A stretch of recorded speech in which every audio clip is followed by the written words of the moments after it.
voice clap. If you can hear my voice clap 2 times. Amazing. Now I know why teachers do that. Welcome, everybody. Thank you for being here. I am going to pass it off to my friend in a second from the Plaza here to introduce us and welcome us. He's coming down the aisle right here. But thank you, everybody, for being here bright and early. I know traffic was kind of a pain, as always, in Atlanta, but we're happy to have you here.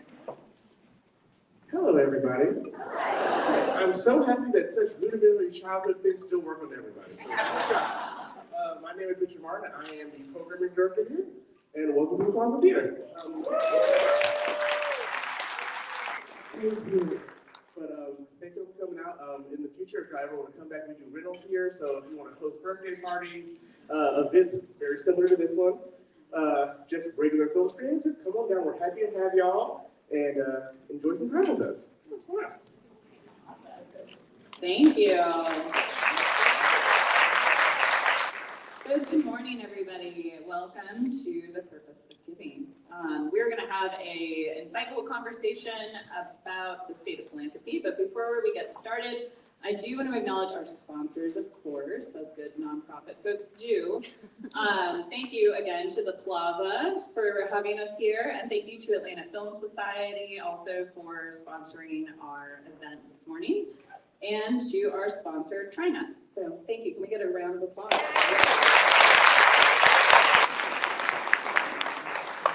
I wanted to get started, and I can see you guys for the most part. Why don't we do a quick hand raise? So if you are a nonprofit staff member, raise your hand. Awesome. If you are a board member of a nonprofit, raise your hand. Amazing. If you are a funder, raise your hand. And everybody turn and look and see. Awesome. And if you are a donor, do you donate to a nonprofit? Raise your hand. Amazing.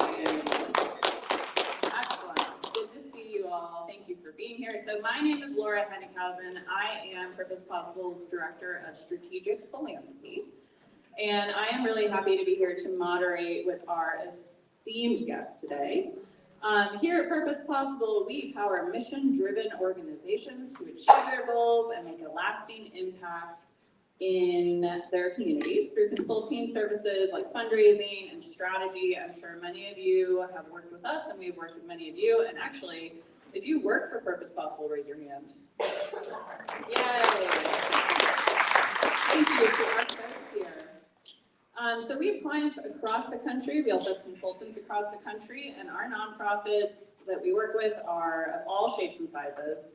And so we really hear from them, from you, about what's going on in the philanthropic sphere and what we need to do. And often that does involve raising money, as we know. So that is why we're here today to talk about Giving USA's 2025 report. Today, we're going to dive into the key data. We're going to explore recent shifts in donor behavior and discuss how we can all use these impacts to strengthen our strategies and increase our impact. We will have time for Q&A at the end, so think about what questions you want to ask our panelists here. And I also wanted to say that once we are recording this, you will receive a recording of this event, along with some notes. We have some note takers in the crowd here today that will be compiling our learnings. So yeah, look out for that email later this week. So I'm going to introduce our panelists now. So to guide us through this important conversation, we have an incredible panel. I'm going to sit down for this part. Okay, so first, probably does not need an introduction. This is Atiba Mbiwan. I just did that. My last name is Hennighausen, I understand. It happens. Okay. Atiba is the executive director of the Zeiss Foundation here in Atlanta. Atiba is a family man with 2 adult children and 8 grandchildren in Georgia schools, ranging from early learning to higher education. He attended Brown University and graduated in 1982 with a BA degree in Economics and Urban Studies, including a semester at the University of Lagos, Nigeria. When he was a high school teacher in Providence, Rhode Island, Atiba served as a National Endowment of the Humanities Summer Fellow, and in Atlanta, he was in the inaugural class of the Education Policy Fellowship Program managed by the Georgia Partnership for Excellence in Education. Atiba currently serves on the board of directors of Park Pride and of the East Coast Greenway Alliance, and his 3 decades of volunteering with the Bragg Dream Team, a statewide youth cycling program in Georgia, led to his recognition as an Atlanta Journal-Constitution 2024 Everyday Hero. Welcome. Awesome. Next we have Ashley Collier. At Boys and Girls Club of Atlanta's, or as Boys and Girls Club of Atlanta's Metro, geez. Shouldn't have asked me to do this, Susanna. As Boys and Girls Clubs of Metro Atlanta's Chief Development Officer, Ashley oversees all fundraising efforts and strategies. Ashley brings with her an impressive wealth of experience, boasting over 14 years of nonprofit and fundraising expertise. Previously serving as the Director of Development at Westside Future Fund, she led critical fundraising initiatives and strategic endeavors. Her remarkable achievements include securing the largest donation in the organization's history during their most extensive campaign.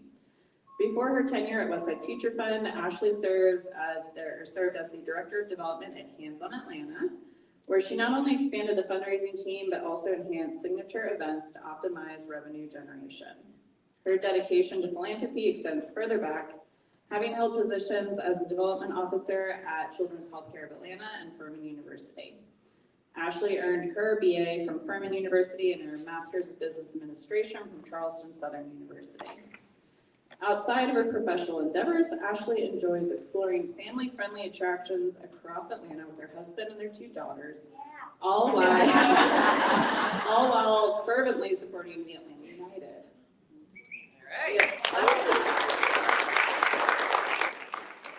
Next, we have Reverend Tony Johns.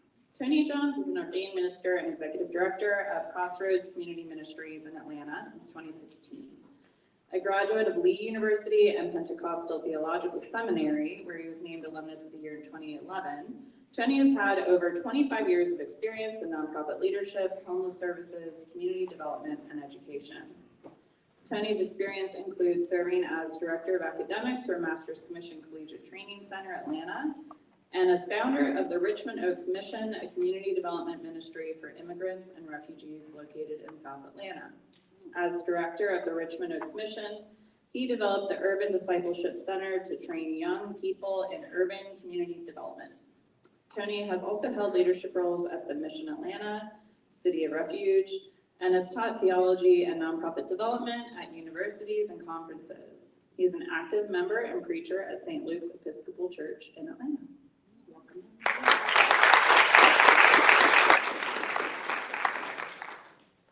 Last but not least, off camera here, we have Laura McDonald. Laura is a CFRE and has over 40 years of experience in fundraising and philanthropy. Her early career in media and communications informed her ability to tell compelling stories for hundreds of nonprofit clients. Her fundraising acumen was further sharpened when working on the team during The Ohio State University's first $1 billion campaign. In 2000,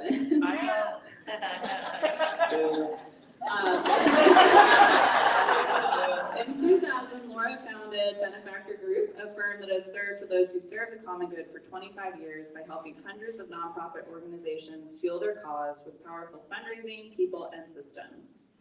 A frequent speaker, expert advisor, and published thought leader, Laura's insights have appeared in Advancing Philanthropy, Nonprofit Quarterly, Forbes, the New York Times, Ms. Magazine, and the Chronicle of Philanthropy, and more. Laura is the author of the Endowment Handbook. Her leadership includes service to and involvement with the Association of Fundraising Professionals, the American Alliance of Museums, the Generosity Commission, the Giving Institute, and the Giving USA Foundation, where she served as board chair from 2020 to 2022. So please join me in giving a warm welcome to our full panel.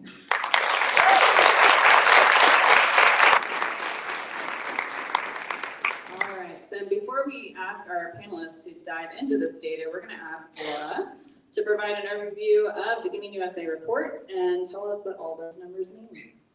Good, thank you. Good morning, everyone. So I know we're running a little bit behind, and so to make up some time, I'm going to go through this fairly quickly because I find that really the most dynamic part of a session like this is when we have a chance to converse and you have a chance to ask us questions. So we'll try to get to that as quickly as we can. As we do, I am going to be sharing some slides that our firm creates. How many of you have purchased or subscribed to Giving USA? People. You can do better. And you know that the annual report on the sources and uses of charitable giving is now a 400-page book. It's great beach reading, by the way. But our firm then has taken the opportunity to take that 400-page book and we boil it down to an infographic. So most of the visuals that you're going to be seeing today come from this annual infographic that we do. And at the end, you'll see a QR code. So if you want to download this or even fill out a form, we will send you a hard copy in the mail, old school. Happy to do that. So that'll let me run through some of these things a little bit more quickly and get to the real meat of the conversation. I'm also a wanderer, so I hope that everybody can see me. Okay. So let's talk about Giving USA is the annual report on the sources and uses of giving in America. It's published by the Giving USA Foundation, which is a nonprofit, and written and researched at the Lilly Family School of Philanthropy at Indiana University. So this data has been collected since 1967. It's an amazing longitudinal study of trends in charitable giving. And what we know is that in 2024, so last year, what we saw was that charitable giving reached $592.5 billion. So an important thing to remember is it starts at zero every year.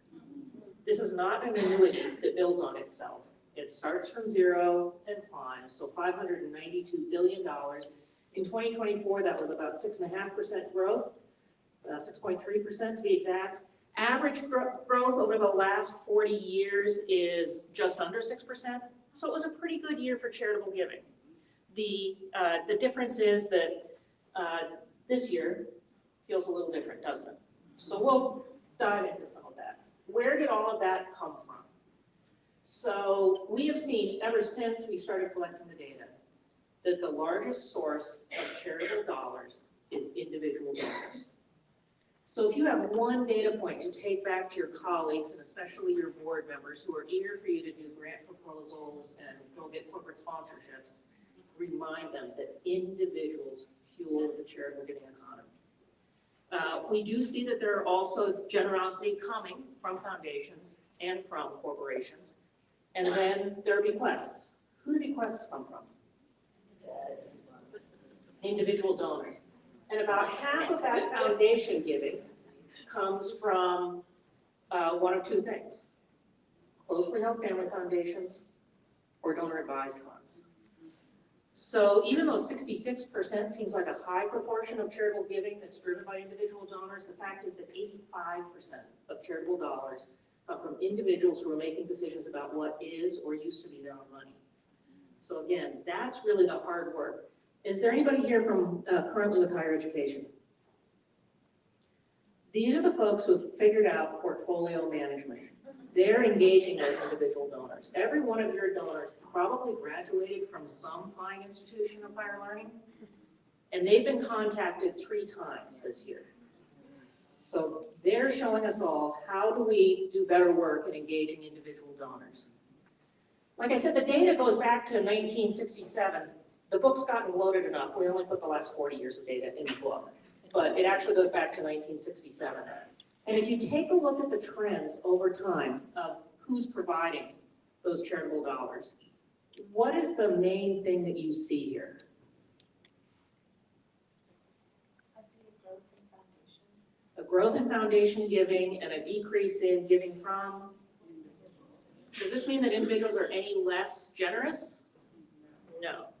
It simply means that they've switched their giving habits, especially high net worth households. So in charitable giving terms and philanthropy terms, high net worth is defined as a household with $200,000 or more of annual income and $1 million in accumulated assets, excluding the primary residence.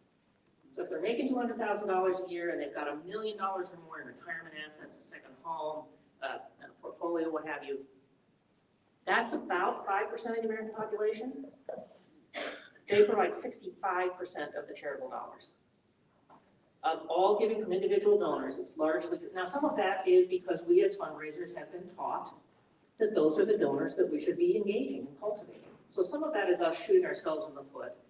Some of it is also simply reflecting the way that financial resources are distributed in our economy today.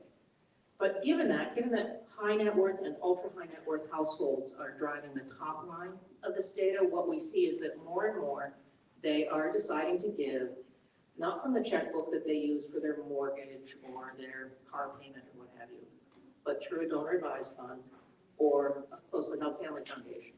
So when we see that foundation piece growing, it's growing as a result of this use of different giving platforms. It's not as a result of diminishing generosity from the American people. Although we will and should talk at some point about the fact that fewer American households are participating in charitable giving than have, it's been declining since the beginning of this century. So we'll talk about that a little bit. Does this include donations of assets or just cash? No, this includes any gift to a 501c3 nonprofit organization. It includes in-kind gifts, and I will tell you that, do we have any corporate giving representatives in the room today? Okay, you raised your hands very tentatively. So today corporations give on average less than 1% of corporate pre-tax profits, about 0.92% of corporate pre-tax profits. Corporate giving has been growing in real dollar terms, but it's been diminishing as a percentage of corporate pre-tax profits. And a chunk of that corporate giving is in-kind donations from corporations, particularly in-kind donations of pharmaceuticals. So the pharmaceutical companies giving drugs, often short-dated drugs, directly to consumers who can't afford to pay for them. So just understand the dynamic there. And this is one place where, and I know we're going to talk about this some, but one place where the new tax legislation is really going to come into play, because starting next year, corporations cannot deduct the first 1% of corporate pre-tax profits given to charity. So yes, they will be paying taxes on their charitable gifts until those gifts exceed 1% of corporate pre-tax profits. It will change the behavior of our corporate supporters, so we should talk about that a little bit. So where did all that go? You'll see that in 2024, every sector enjoyed an increase in charitable giving. You'll see that some of the biggest increases went to organizations that frankly are supported by high net worth donors. That these donors, people give when they feel secure and stable and comfortable in their finances. And these folks all saw their portfolios gain in 2024. Stock market had great returns. They were feeling good about things in 2024. And so what we saw was that the sectors that enjoy support from high net worth households tended to see the best performance. What's the highest growth here? What sector received the highest growth? What the heck is public society doing? It's a mishmash. And by the way, Giving USA did not decide on these sectors. The IRS did, working with the Urban Institute. All of your organizations have something called an NTEE code. And if anybody can tell me what that means in the next 30 seconds without Googling it, I'll give you a code for a free subscription to Giving USA. So public society benefit is a sector that includes sort of a mishmash. One thing that it includes is United Way's and other corporate giving programs, collective giving programs like that. Is there anybody here from United Way today? Oh, that's a shame. But I think that we've all seen that as United Way has gone from being sort of the community chest model to the collective impact model. Frankly, that shift has resulted that their business model tends to be raising less money year over year, unless there's something episodic like a pandemic. So it includes that, but that's kind of going down. It includes advocacy organizations, the right to vote, gun control, or access to guns. Any kind of advocacy organization is included here. And we have certainly seen a lot more conversation about about those kinds of organizations. And finally, the big one, commercial donor advised funds. So this is gifts to Fidelity and Schwab Staff 360 and National Philanthropic Trust, not your local community foundation. Because of the IRS, those are counted in a different sector. But that's really what's driving the growth in public society benefit. And if we take a look at trends over time, what do we see here? Who is losing market share? Gifts to religion. That is almost exclusively gifts to houses of worship of any faith. And what we have seen is that since the beginning of this century, about 20 million households have stopped actively participating in worship. And since the beginning of this century, about 20 million households have stopped actively giving every year. We don't know that they're the same 20 million households. We can cite correlation, not causation. But what I would say is a challenge for all of us as professionals is how do we ensure that the next generation learns to give if they don't see their parent in the pew at the synagogue or the church or the temple putting an envelope in the plate when it's passed? How do we model that behavior for them so that they understand that kind of pro-social behavior is appropriate? Now, I would say giving to religion has grown. It's just grown more slowly than everything else. So they're losing market share. A couple of other things that I'll just unpack real quickly, and then I want to get to the panel discussion. One is that you will take a look. We have education as number 2 here, but actually it's been overtaken by human services. Human services has now been in the second spot for the last 3 years or so, and I suspect that that is a long-term shift that we've seen. For one thing, we work with some colleges and universities, and we know that alumni giving, especially giving from young alumni, is plummeting.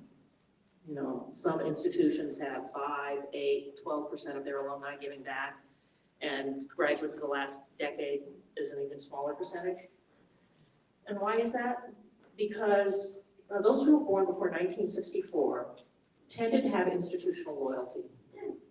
Those born after 1964 have absolutely no interest in making a philanthropic investment in a worthy charitable organization. But they are passionate about a cause. And human services easily define their work and message their work as a cause. Higher ed, some other sectors, not so much. So I think that's one of the reasons why we've seen that shift permanently. I'm just going to go through, I'm going to skip through some slides to get to just a few highlights. As I said, the whole infographic you can download at our website, or I've got a handful with me if anybody would like one. One of the things that we're seeing, so if you're trying to figure out, okay, individual donors, we probably need to strengthen our individual giving program, and we probably want to do that with donors at all levels, whether they're giving $100 or $100,000. How do we do that? One of the ways is through some of these sustainer programs, monthly giving programs. And yes, credit cards expire and it's a pain in the neck to chase people down and get the renewals, but do it, it's worth it. And this is one of the best tools you have for donor retention. One of the other things that we see, we talked about donor advised funds. There are 2 things that you cannot do with a donor advised fund. Does anybody know what they are?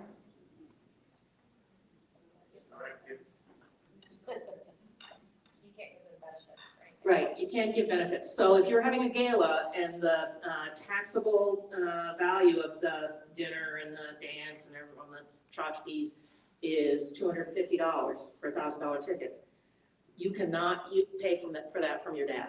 Some DAFs will allow you to pay the $750 that is tax deductible, some won't. That's up to the donor to figure that out. But you cannot provide benefits and you cannot fulfill a pledge. So if any of you are in multi-year campaigns and you're asking your donors to make a 5-year pledge, be sure to stop and ask, is there any chance that you would be fulfilling this pledge from your donor advised fund? And so why is that? It's because the same dollar cannot exist on 2 balance sheets at the same time. Those dollars actually legally belong to the community foundation or Fidelity or Schwab or wherever it's being held. It's on their balance sheet. And as the donor advisor, full transparency, I'm the advisor to 2 donor advised funds. As the donor, it's not my money anymore, legally, and I have no right to encumber it. So, but the other thing we see is that when there are economic headwinds like there are now, many donors are cautious about making a multi-year pledge. I'm not sure what next year is going to bring. I don't know what's happening with this economy, what next executive orders might do my job. And so what we see is that more and more organizations are shifting to something called an intent to give. Really, it's that simple, an intent to give. So if they want to provide multi-year support to your campaign, but they can't do it, but they're going to use their DAF, simply change the words from pledge to intent to give. And then check with your auditor and make sure that they're happy with that change. Because I raised a CPA, but I am not one. And you can't book that. We won't go into all of the details, but many donors are going to be more comfortable with an intent to give right now, which is not legally enforceable, than a formal legal pledge. I want to find one more that I'm going to touch on, and here it is. So you saw, if you looked, you saw that giving from bequests has held steady at about 7 to 9% of total giving since we've been doing the data. So, and this is largely individuals who've made arrangements in their estate plan for you to receive a bequest. 80 to 85% of all planned gifts are simple bequests. So don't feel like you have to have a fancy, knowledgeable, expensive planned giving person on your staff. If you want to do a planned giving program, you can talk to people about bequests. Really, it's about having them fall in love with your mission. So what we know, how many of you have heard of the great intergenerational transfer of wealth? How many of your organizations have just been inundated with bequests? How many of you are beginning to lose faith in the great intergenerational? So here's what we know, is that when this first came out, people were looking at typical life tables to figure out when they thought this transfer of wealth would begin to occur. But what they didn't take into account was two things. Wealthy people live longer. Generous wealthy people live longest of all. And so really, we won't see this reach its zenith. We'll be about halfway through this intergenerational transfer of wealth in 2045, when half of the baby boom population has reached age 85. But it's $18 trillion is expected to flow to nonprofit organizations. The total, those born before 1964 have amassed more wealth than any generation ever in the history of the world. So Americans born before 1964 have more wealth than any generation ever in the history of the world. It is not distributed equitably. So let's start there. About $120 trillion by some estimates. Now, I'm in this category. We'll spend some of that, some on lifestyle, some on healthcare, some on taxes. We'll pass about 95 to 100 trillion to our heirs, generations X, Y, Z, and A.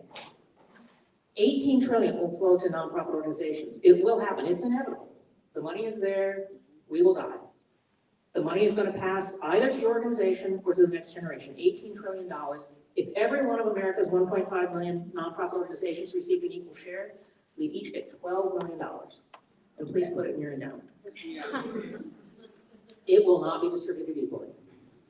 It will go to the organizations that are having active conversations with their donors about the opportunity to support your mission in perpetuity. You have to get comfortable with having these conversations with people. And then the final thing I will say before I hand it over to Laura for the panel is, if that $18 trillion were endowed, the annual draw would exceed total giving in 2024. If that $18 trillion were endowed, the annual draw would be more than $600 billion. So that too is an opportunity for your organization. It's a far-sighted one. You'll be planting trees whose shade you will not enjoy. But don't you wish somebody had been doing it 20 years ago for you at your organization? So that's all the work that we need to do as well. I'm going to stop there. There are a bunch of other slides. They're all in the infographic, and you may have some questions that would be addressed in the other content that we have. And Suzanne, are we making this deck available to everybody as well? We can, absolutely. Great. Excellent.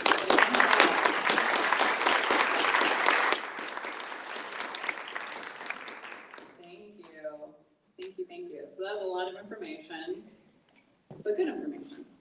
Are you feeling more optimistic now? Fair. So I think I'm gonna kick off our panel with probably the question that's top of mind for most folks in this room. That last year, the numbers looked pretty optimistic. We felt pretty good.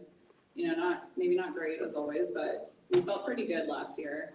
This year is incredibly different. So how can we use data like this, or can we use data like this to inform how we run our programs now when we are in kind of a twilight zone, very different situation with fundraising and all the other things?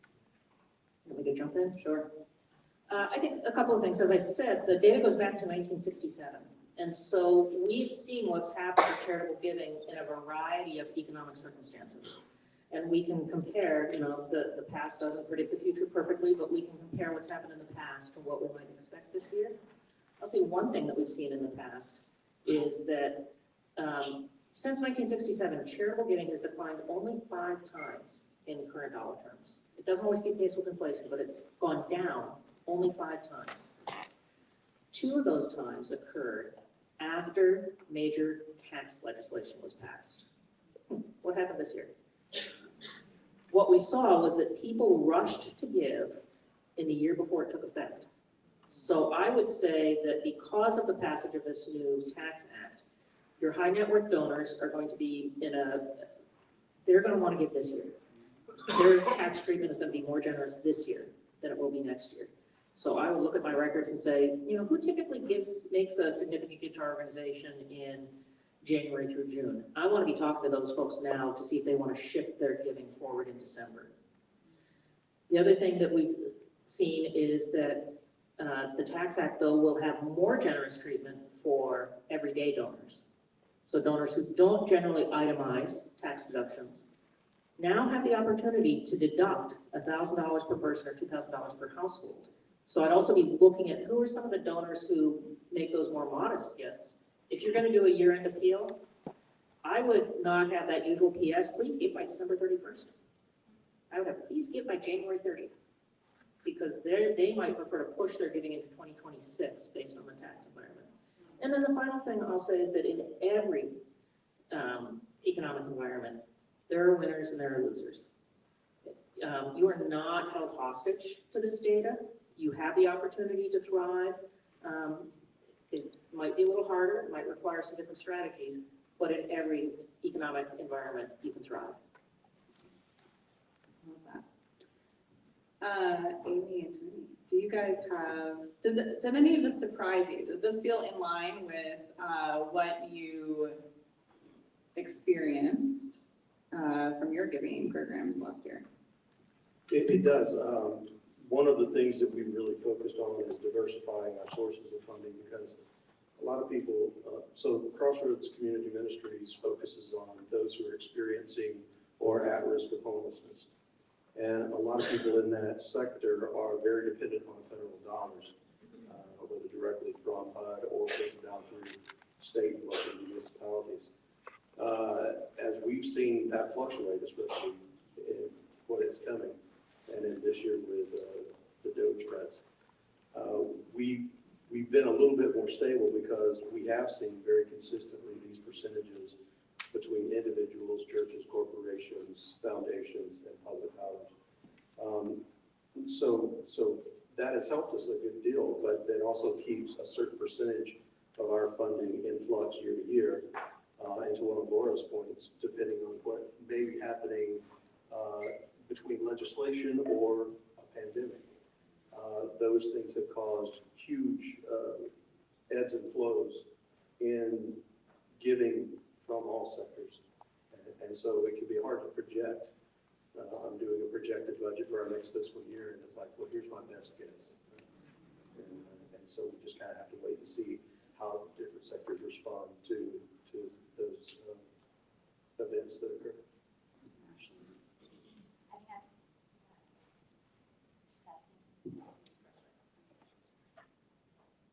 This is my first time using it. No, I think the information's spot on. Giving USA always gives us relevant information as a guide and recognizing that it is directionally accurate. But I think it's always important for nonprofits, small or large, to layer that in with our current data that we have internally. Last year, we were fortunate enough to receive a program project with McKinsey to evaluate our revenue streams. So note to the nonprofits coming in, get a board member from McKinsey, it really pays off. You don't have to subscribe to Giving USA. No, but sorry. Ironically enough, the data that we received was spot on with the data you've heard today. We're recognizing that individual growth has a huge potential for us. I think most of us in the room here in Atlanta recognize Atlanta is different. We pride ourselves on that.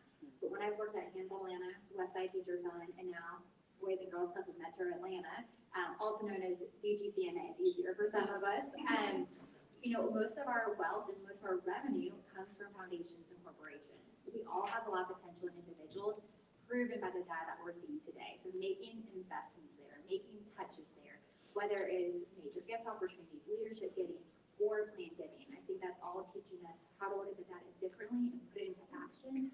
But I can't stress it enough, the importance to layer it in with our data that we hold internally. We have a wealth of information in our CRM systems, and we have to utilize that for our best advantage.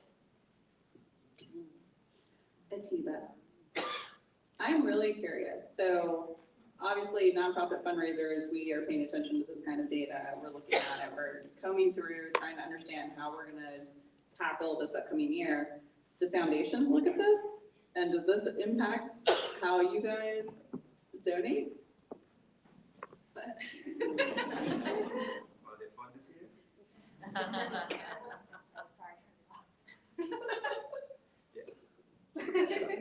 I can't really speak on behalf of funders on this question.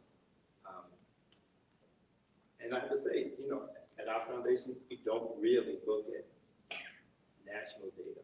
We get it. And if we do get information that's related to Georgia specific, we may look at it. But it's not something that we routinely look at. But I need to say something because I didn't know we were going to read our bios. So I just want to say something to the audience. I kind of drew mine here. Because I've only been in this philanthropic role in the 21st century. So back in the 1990s, I really started at Hands-On Atlanta and helped to build what became the AmeriCorps program. Then I left Hands-On Atlanta and went to work for the Task Force for the Homeless. And Crossroads Ministries was one of those organizations that we worked a lot. But at the beginning of the 21st century, my university, Brown University, had a guy who was the president who decided he didn't like Brown and went back to the Ohio State University to help them raise $1 billion. Yeah, and we ended up getting a new president named Ruth Simmons, the first woman, the first African-American president. And I share it with you simply because she also came with this big vision. We can raise $1 billion, but we can also answer this question that people keep asking me. What's your institution's connection to slavery? She decided, I don't know. Let me see what they have in the books. It wasn't much. And so she created a commission that went and studied this connection between the Brown brothers and their slave trade. And while that was going on, they raised $1 billion. And what she proved is that we can deal with these American problems we have that go back to the beginning of this country and still raise money for nonprofit organizations. So I share that with you in this moment we're in because it really is about speaking truth about our past and our present. And the other funders here will probably agree with me on this in general. What funders normally say is, yeah, we'll help you at this stage. But to sustain yourself, you got to probably need some public funding. But that's where most of the money is. We can't say that anymore, right? Because this federal government, of the people, by the people, for the people, seems to be. I think this is where, it's an existential moment for us. We got to change this because the federal government should be really helping nonprofits with all these issues.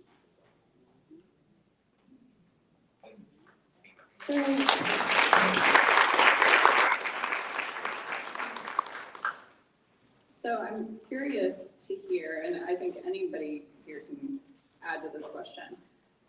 When we're looking at Giving USA data, when we look at Inside Philanthropy or the Chronicle, and we're talking about, Melinda Gates and all of these big high net worth donors making major impacts, we see Gates Foundation spending down, things like that. And then we look at our email and our own CRM.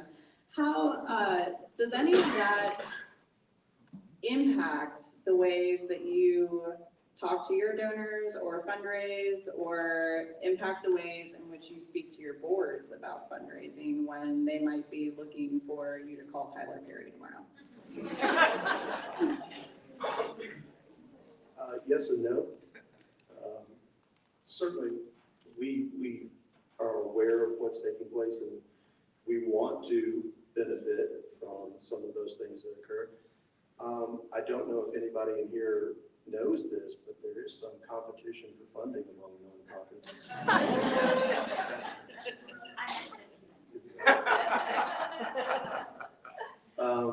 And so sometimes it's hard to get recognized if you're a frontline nonprofit, kind of like what we do.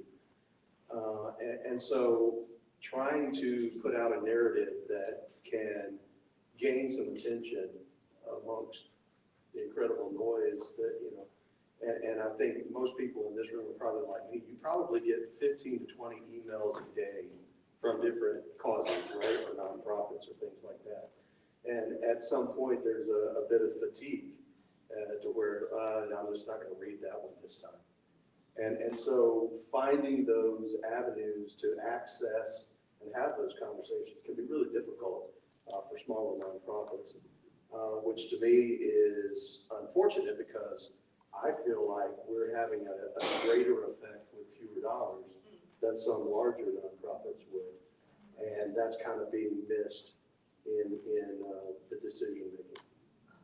Right, I think a lot of organizations, we kind of pat ourselves on the back for doing a lot with less, and that's a dangerous narrative. Laura. I have a bit of a contrarian view on this. I do not subscribe to the notion of donor fatigue. First of all, I think the language sounds like we're blaming the donors. And if donors are tired of anything, they're tired of organizations that have a sense of entitlement. They're tired of organizations that use the same old tactics and old ineffective messages. I was asked to testify in front of county commissioners and city council in Columbus who were trying to figure out their response to this odd funding moment. And I pointed out that there's an organization in Columbus that sprang up in 2016. And since 2016, they have raised more than $65 million. Donors aren't tired of being connected to causes that resonate. And so I think the challenge that we all have is how do we substantiate, show that we can deliver on our promises, differentiate, show that we're the best organization to deliver on our promises, but most importantly, resonate, make me care. And the way to resonate is to tell a story. You probably have 100 stories a day. And if anybody wants to really learn more about this, I would strongly encourage you to follow a guy named Dr. Russell James. Any followers of Russell James in the room? Most of his stuff's on LinkedIn and free. He's a PhD at Texas Tech who does really interesting things, like he recruits donors to come to his lab. And first he talks to them about their consumer decisions to see what part of their brain lights up. It's the logic center. And then he shifts and starts talking to them about their acts of generosity. A completely different part of the brain is activated. It's the pleasure center. And so we know that when we do our job right, the donor gets great joy out of their giving and doesn't become fatigued. So I think that's something that we can all manage. And as I said, James's stuff is available for free on his LinkedIn profile, and it's about storytelling.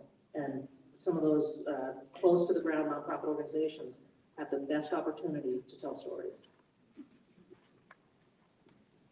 Okay, I wanted to go on the record that I have called Tyler Perry because of a board request, and so we tried that way, and it did not work. So while it is exciting that there is this philanthropic capacity out there that we can all, hope for and dream about, it's not something that we're gonna put in our forecast for the year. And I think because of that, we have to stay true to our fundamentals day to day. I will say my team hears this all the time, that fundraising is a team sport. And because of that, we've had a wonderful, mentor and someone that we admire bring us the cake and icing analogy, which I'm sure you've all heard. So our cake is our daily revenue and our operating budget that we strive to show the impact of our programs. The icing are the things on our back burner that we want to do, that we don't have budget to try. So I want that cake fully baked. I want it so baked it's burnt.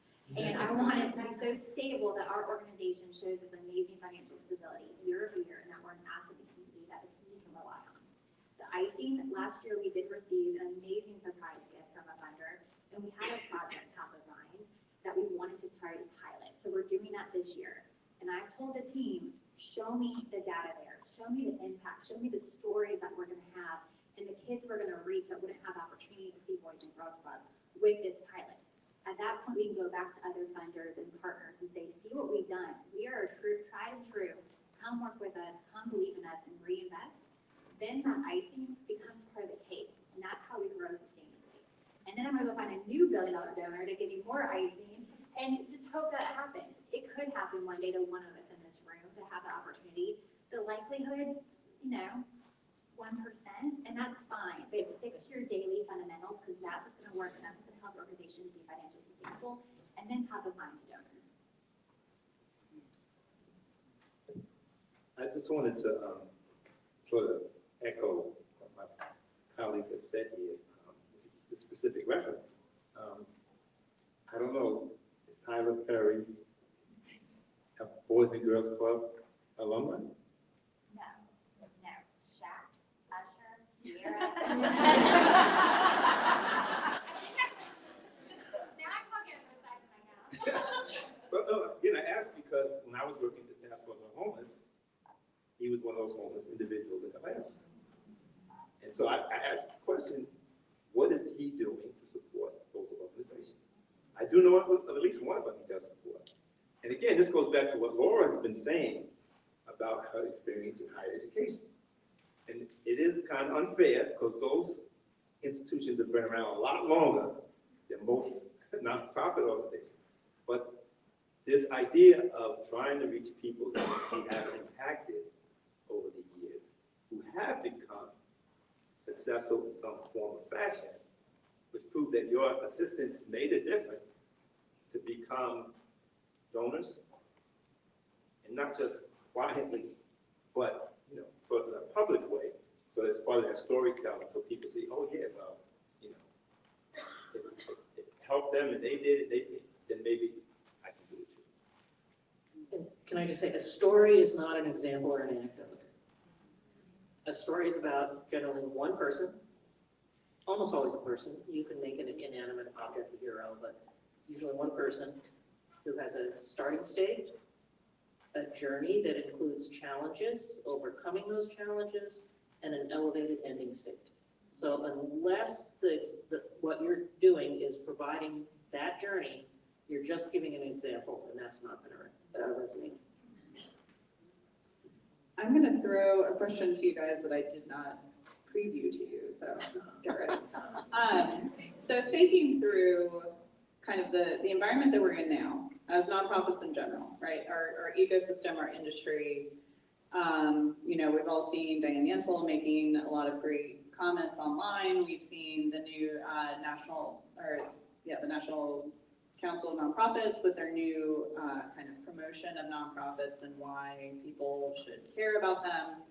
What could we be doing more in Atlanta or in Georgia together as nonprofits and funders, the whole philanthropic ecosystem here, to make sure people in Georgia really understand what we're facing and how important it is for them to be continuing to support our organizations? Is there some sort of, should we start a coalition today, right now? Like, what should we do?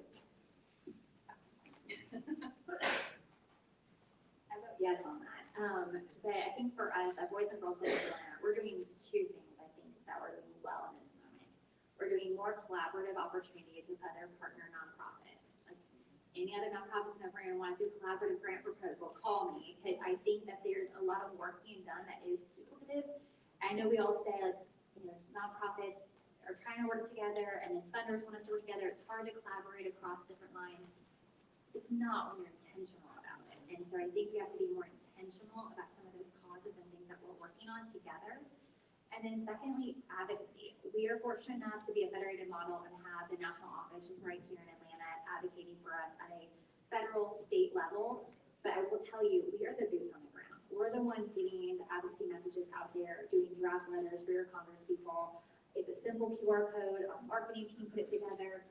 It's not that hard to get it out to your stakeholders. And we're doing it over and over and over. We just recently got our 21st century funding back for the moment. This is a moment. It's not going to be insured next year or in the future. So we are not stopping that work because that is pivotal dollars for us that would potentially close several of our clubs. So I think the more that we can stress, ironically enough, our theme for our signature event this year is the power of now. So the more that we can collaborate together and do those actions together, it's no longer about words, it is action. I think to start with a data-informed foundation. So if you look at folks like Edelman or Pew that measure trust in American society today, what you'll see is that generally trust has declined across the board, but it's declined less for nonprofit organizations than any other sector of the economy. And it has the highest spot. So know that you're starting from a position of trust and do everything you can to protect that trust. And then I would go read a report from the Lilly Family School of Philanthropy called What Do Americans Think About Nonprofits? And my conclusion on reading it is not much. They do not think about nonprofits very often. In fact, only 5% of the people they surveyed believe that their life had been touched by a nonprofit organization. They're born in a hospital, they work out at the YMCA, they go to a college or university, they send their kids to pre-K, but they don't think their life has been touched by a nonprofit organization. So I think part of what we need to do is make them aware of the fact that every American benefits from a robust nonprofit economy, and that in fact their lives have been touched by this. Excellent. So before we jump to questions, I have one last question. Or sorry, do you want to jump in? I just want to share one example, sort of, it's almost 25 years ago when I started working philanthropy at the Art Family Foundation. My daughter was in high school, and she said, you know, I'm willing to come to the career fair because they have different people, different occupations. I was like, oh yeah, I want to, you know. And so it was a class of honors English, really juniors and seniors. So I started talking, and I mentioned about nonprofits, and one of them raised their hand. I said, what's your question? She said, I thought nonprofits were people volunteer. I said, well, they do, but people actually work and they get paid. She was like, really? And then I thought about it. There's no place in high school where there's an explanation of the nonprofit sector. And yet, you know, and it's so crazy because that year, working for Arthur Blank, I was there when he bought the Atlanta Falcons. And I found out the NFL was a nonprofit. The teams are not, but the NFL is, you know. So I'm just saying that there is this lack of information about the nonprofit sector. As Laura said, it's just abysmal. And again, I think having some kind of a coalition that is telling the story to American people, because the sad truth is the nonprofit sector is addressing the problems created by the for-profit sector and not being covered by the public sector.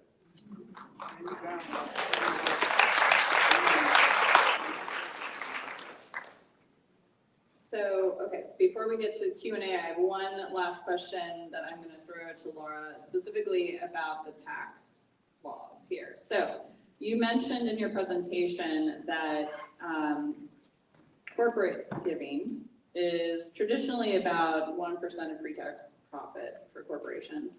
But now in this new tax law, the first 1% will not be deductible.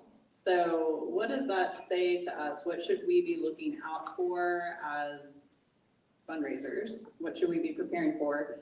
And for any of our corporate folks in this room, what can we tell them to encourage that they continue giving even despite that? The Chronicle of Philanthropy asked me to write an op-ed on this. It's in the current issue, so if you want Read it, more, it's great. read that. So, like you said, on average, corporations in America give 0.92% of corporate pre-tax profits. Giving for corporations has grown significantly. In fact, we had a great year this year. But that's mostly because corporate pre-tax profits have grown. Pre-tax profits have grown faster than giving from corporations. Once upon a time, corporations gave, on average, 2% of pre-tax profits, and the late great Ken Dayton, who had a family department store in Minneapolis, St. Paul, and then went through a brand realignment, and that's now called Target. So advocated for 5% because he thought it was good for the corporation and good for the community. That's not what's happening. What I would say is that, so starting next year, the first 1% of corporate pre-tax profits that a corporation gives away is not tax deductible. They will pay taxes on that. So let's assume it's $100 million in corporate pre-tax profit, and this corporation gives $2 million a year. First of all, applaud them. They're giving 2% of corporate pre-tax profits. And all of that was tax deductible. So they were only taxed on $98 million worth of income. Now they'll be taxed on $99 million of income. They'll pay $210,000 in taxes on that first $1 million of grant making. Where do you think that's going to come from? It's going to come out of their grant making budget. So I think a few things will happen. First of all, again, if you have corporate funders who typically give to you sometime between January and June, talk to them now. Find out if they would like to make that gift in this year where the tax treatment will be more generous for them. Secondly, I think that what we will see is that corporations who've been supporting things that lead to workforce development or perhaps are elevate their brand and could be sponsorships, marketing spending, workforce development spending, that's all legitimate business expenses that are fully tax deductible. They might want to go from being a donor to being a partner in some sort of an earned revenue contract. So ask your corporate representative, hey, can you introduce me to some other people within this entity because I know that we might want to be switching up how this transaction occurs. And then the final thing I'll say is that those corporations also will continue to give, but Ernst & Young did a study, they were commissioned by independent sector, and they estimate that corporate giving is probably going to go down somewhere 4 to 8% next year as a result of this change in the tax law. So it will be interesting to see how it all shakes out, but I would say talk to them now and see, A, do they want to accelerate their giving this year, and B, how do they want to engage with you in years ahead? All right, I think we're going to move to audience questions now. So, and I believe I have some assistants here that are going to bring around microphones. If you have a question, please wait until one of these lovely ladies comes to you with a microphone. Yeah, so hold up here.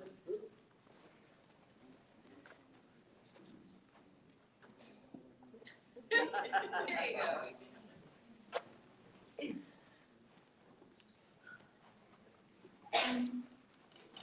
As our current administration embraces veganism, I want to know what the data suggests about trickle-down economics in the nonprofit sector. I don't personally believe in it, but it seems like that's the way that the world is going, and I just want to know how it's going to affect everything. I'm not, anybody in the comments with me? Anybody? That's about it. The ones we work with at Indiana University always shudder when I start to speak. I don't think that there's any evidence that anything trickles down when this tax environment began, and so I don't think that there's a lot of hope that that's going to be the impact this time around. I will think, Atiba, I like the way that you positioned some of this. So one silver lining in the new tax legislation is that we've returned a tax benefit for giving to everyday donors. So the other thing I would be looking at is who in your database gives up to $1,000 per individual or $2,000 per couple. Who are those folks, and can we be having conversations with them about their giving and accelerating it? You know, most studies would say people and corporations don't give primarily because of the tax benefits, but the reality is that it's a nudge, and when it was eliminated in 2017, it was a nudge in the wrong direction. Now it's a nudge in the right direction. But I do share your fear that this continued trend in the tax policy is only going to continue the separation between the haves and the have-nots. Yeah, I just wanted to say that I am part of that, she didn't use this boomer generation. And so, started in the 60s, now in my 60s. And I remember when President Reagan and David Stockman came up with this whole trickle-down theory. My wife was working at the Community Foundation. I was living in Rhode Island, and it's a statewide community foundation. And what they saw over that time period was the number of applications from nonprofit organizations. That's good. That's good. And I expect that's going to happen, now. But I think again, it's clear that we do not have sufficient funds on the private foundation side, at least, to close that gap. Thank you.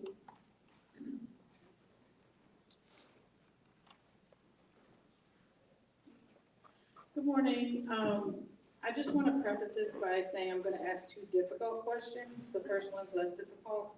And, well, I'm being serious, like very serious, because as a white grant professional, there are certain things that I feel obligated to ask because there's certain people that are either never in the room or don't feel comfortable asking. So, first of all, regarding DAFs, and everyone is trying to convince organizations we work with to diversify. But when it comes to DAFs, I know there's conversations with some of them to increase the percentage of their giving, especially given the current situation. So I would just like a little insight from your side as to where we're at in that conversation. The second question, which is very difficult. Black-led organizations, who are typically the ones being led by people who are in the community, have the trust of the community, have the lived experience, already only receive, on a good day, 2%, and this is foundational, I can't speak for everything else.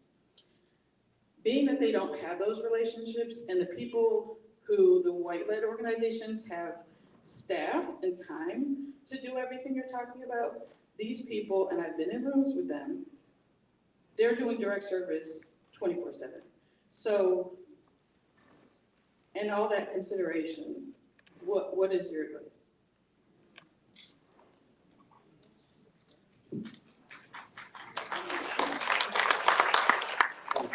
I'm glad you brought up your second question because that's kind of the difficult question I'm sitting up here wrestling with.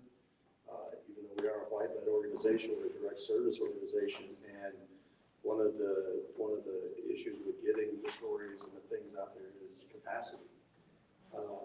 And of course, I can sit here and tell you, yes, we can partner and collaborate and this and that. But I was having a conversation with a board member the other day. One staff member is worth 50 volunteers because they're focused on that particular issue.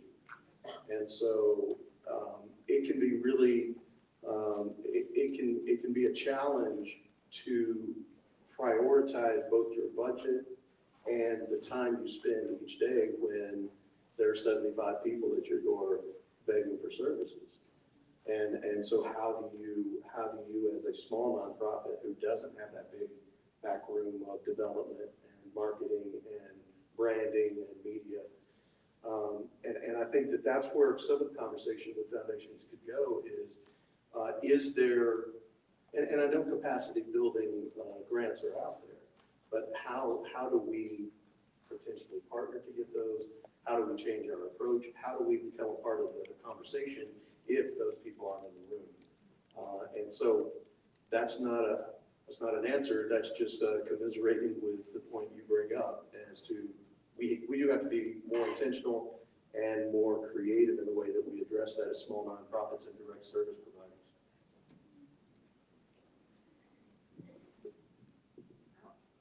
I just applaud everyone in small, gritty nonprofits, and especially those that are minority-led. This is my first job at a really big nonprofit, I will note. My last opportunity was at Westside Feature Fund. You know, 10-year anniversary this year, supporting the residents and community on the West Side. A historically Black community, the AUC, previously Black-led organization. Now John Allman has been the CEO there for about 7 years. And I have so much respect for the boots on the ground, purpose-led intentionality that they have done. They have led now monthly gatherings called their West Side Summit. The next one is this Friday morning at the gathering spot. Shameless plug, still love them. And I think it's important to look at how they're bringing together their residents, the academic and educators in the community, their stakeholders and donors, people like Dan Cathy show up, and they're bringing in relevant panelists that are relevant to the community, whether it be new things coming in the community, new developers where they can ask questions, and then also having the opportunity for Q&As. So you're bringing together a room for people that are really purpose-led, have a stake in the community, but come from all backgrounds. And that's something that I've always been able to use as a best practice and showcase that you don't have to have separate rooms of people. Again, I've said it before, but Atlanta is different. I'm a real believer. I'm from Columbus, so Laura and I have that in common, but I truly believe Atlanta is different. And Atlanta's a place where funders, public leaders, private sector, all want to be in a room together to collaborate so we can make a difference together. And I think the more we look at those best practices and try to continue those in different ways, we can hopefully all be in their room. But it's a lot easier said than done. That's Columbus, Georgia.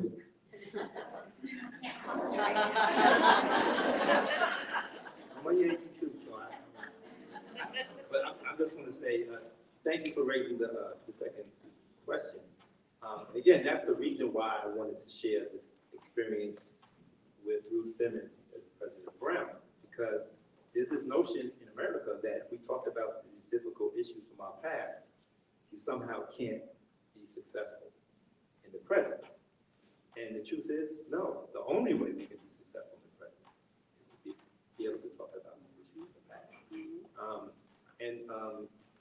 The reference to my everyday hero, I used to say I'm volunteering for this organization, the Bragg Bike Ride Across Georgia Community. But the truth is, I've been running a nonprofit for 30 years on the side. And it's crazy because up until 2 years, it's all volunteers. 2 years ago, I finally got a grant to hire staff for 28 years, you know. And again, that has helped me as a funder because I realized how challenging it is to get money from us.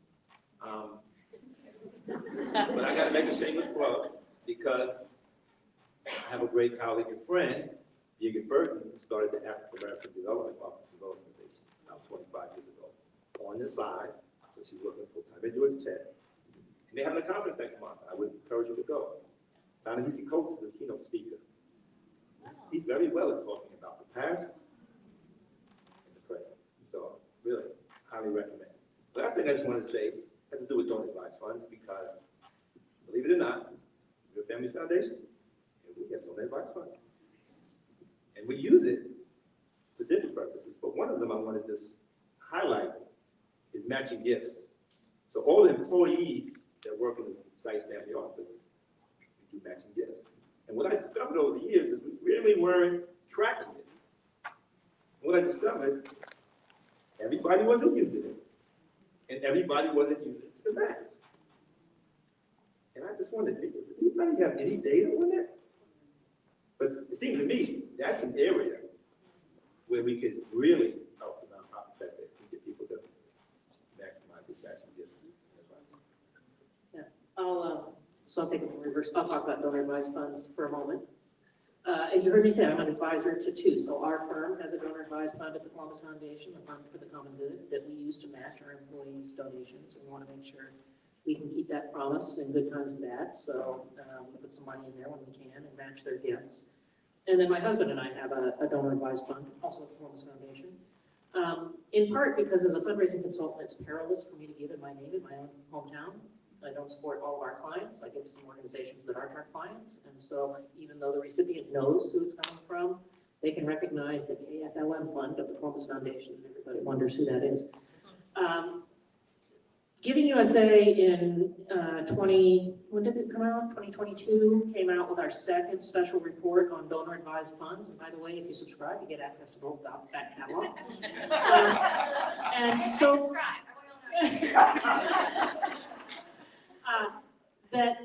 again, this should be a data-informed conversation.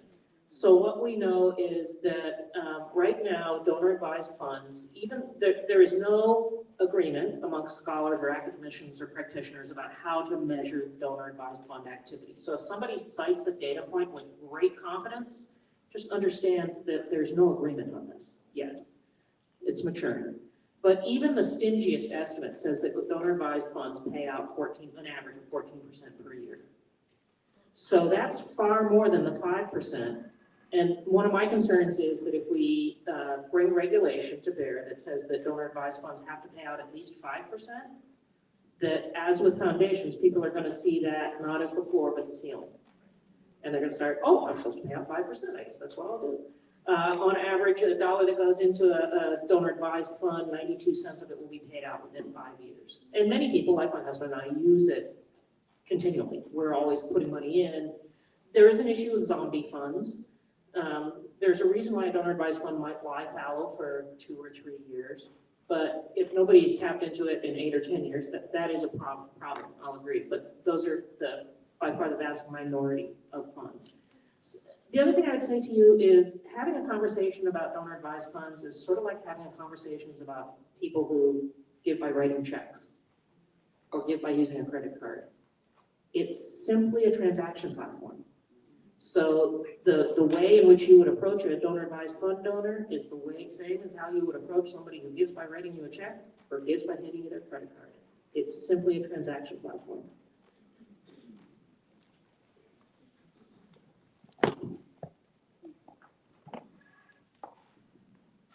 Hi, thanks everybody. My question is not difficult. I'm Michelle Egan, at the chair. I'm the Chief Development Officer. Thank you guys so much for being here. My question is about cause and, purpose possible. You do cause-related partnerships between a corporation and a nonprofit that leverages assets to raise money and awareness for a nonprofit. Like that's what cause relationships are. Historically, Giving USA doesn't track the cause dollars that are generated by either point of sale, consumer gifts, or employee gifts. And I think that is disgraceful, but because it's a huge piece of giving. So it's not disgraceful, sorry, that was a bad choice of words. But why not? And when are we gonna do something about that? And it speaks to, it's a huge asset. So that's my question. Or comments. So I'll say a couple of things. First of all, my comments about donor advised funds are my comments. I was speaking as Laura McDonald, not as the former chair of the Giving USA Foundation, but now I will speak as the former chair of the Giving USA Foundation. We are very clear about our lane.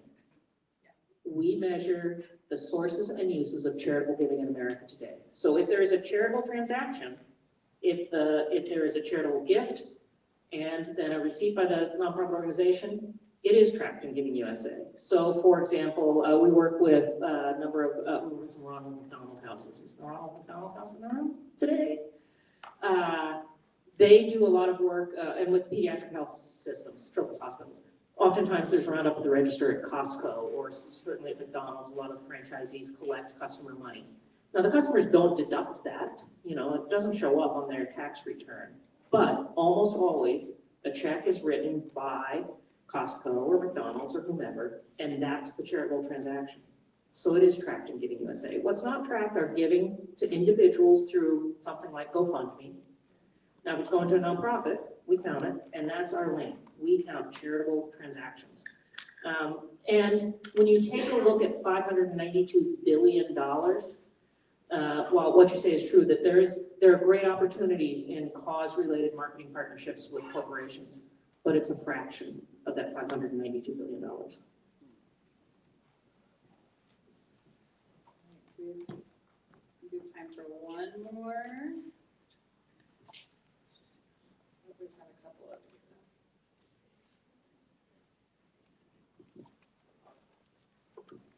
Hi, everybody. Thanks for your insights. This has been really very informative and inspiring too.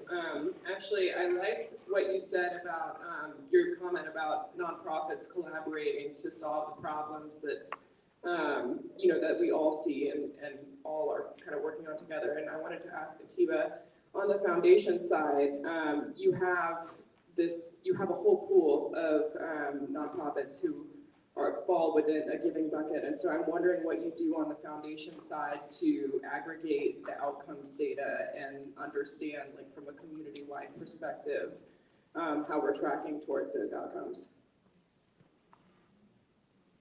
I got bad news. I work for a family that has had a tragedy of family. They lost 3 generations in the plane crash. And so those daughters who didn't go on that trip have to be twins, Nancy and Marie, over the past 22 years, really have used the foundation as a way to recognize their family across 3 generations with nonprofits that serve children and youth. And we tend to say, what Laura's referring to, think about what lights up your brain. That's who you want to support. Now, the truth is, we do site visits, board and staff, the nonprofits we support, we tell you, we show up. So our data gathering is really more around the site visit process, because that's what determines whether or not they're going to invite you to apply. And if they do, you're going to get support. And, I'm in Laura's camp, because like I said, I studied economics. On the other hand, truthfully, I don't think most of the giving is done based upon data. From the foundation level, individual level. The worst thing is that we are actually in a moment where data doesn't matter. Decisions are being made totally without regard to the data. And so I think, again, we need to use data, going back to what Laura was saying about this storytelling. And so with our board members, like I said, they want to hear the stories, talk to people about how they make a difference. And so I would just say the one thing that we really struggle with is that most of the nonprofits applications we get have a whole lot of data about how bad the situation is. As if we don't know that. And so I would say, really, we need to flip it and talk about the issue in a way that's based upon the strengths and the assets that are there and that you're going to build upon.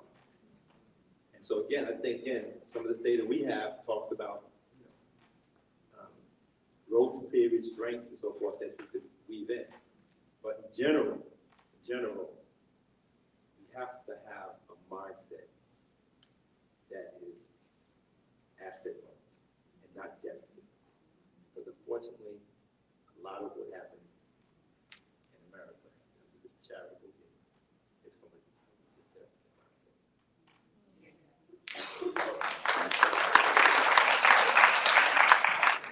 All right, I am being told that we're done. I want to thank our amazing panelists, Atiba,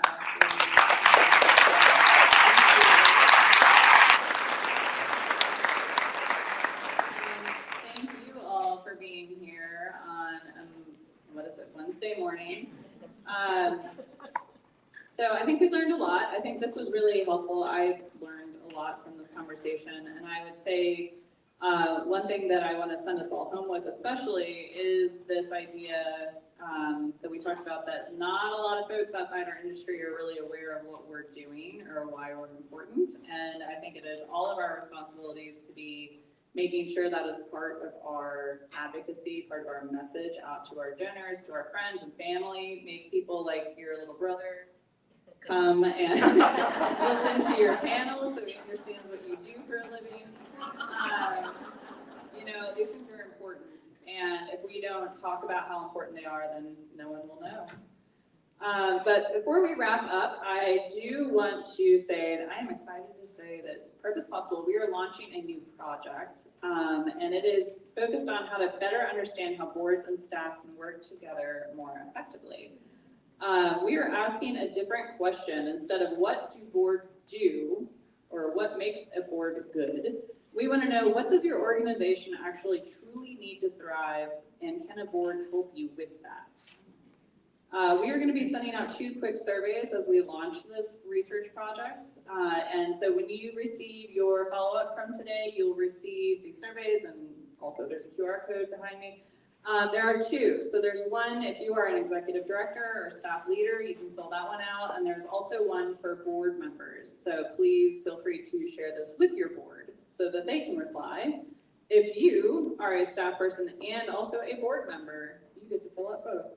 And I would really love it if you did. So we're going to send those out. We're also going to be doing some additional research. We're doing some kind of focus groupy experiments as well. And then later this year, we will be publishing that data. We'll do a webinar, I'm sure, and share what we've learned about maybe if we can discover better ways to work together and actually get the job done. So again, thank you. Yes, sir? Yeah. Pros and cons. Okay,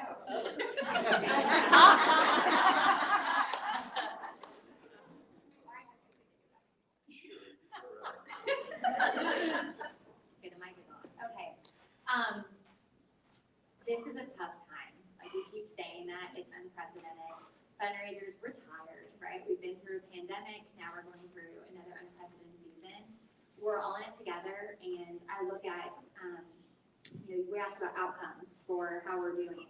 This is not a short closing comment, so I apologize. We were ranked 50th out of 50 here in Atlanta for cities with economic opportunities. And so there's a gathering coming up with the city officials and private and public sector coming together and how we change that. Charlotte was 50th, and they went to 47 or something, or I'm sorry, 43 or jumped to 37. They jumped a lot more than that. And I think we all have stake in the game to make that difference for us here. But we cannot pause in this moment. Like, we need 2 feet on the gas at all times, and we will come out the other side. But it is a moment where we all are in a different headspace, and every day brings another uncertainty, but we do have to band together the best way we know how.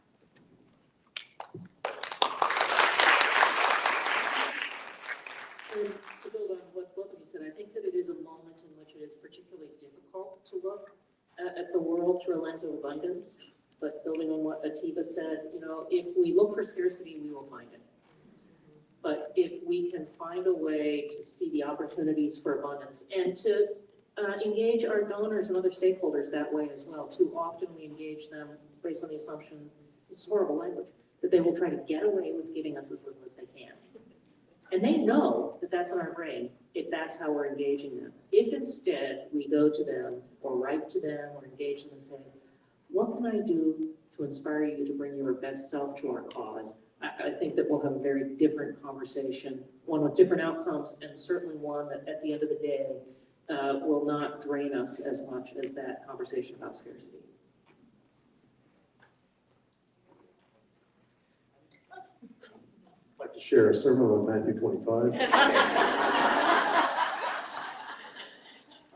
Actually, this has been a great learning experience for me, so I'm on that frontline service side. I'm not on the data side, I'm not on the economic side, I'm not on the development side. But just to raise a voice for us limited staff, frontline service providers, we do want to be part of the conversation. A lot of times these panels don't have that. I'm not saying giving USA or Purpose Possible, but other and so it's always good to be able to present our challenges, to hear some of the solutions, then also try to come up with ways that we can actually meet the day, meet the opportunity with very, very limited resources from the beginning. And how do we grow those? I want a bigger cake too.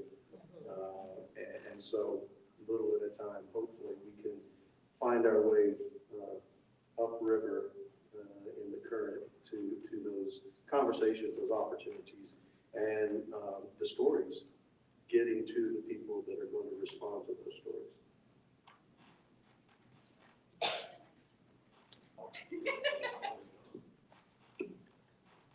Thank you. Itiva has said enough, you said.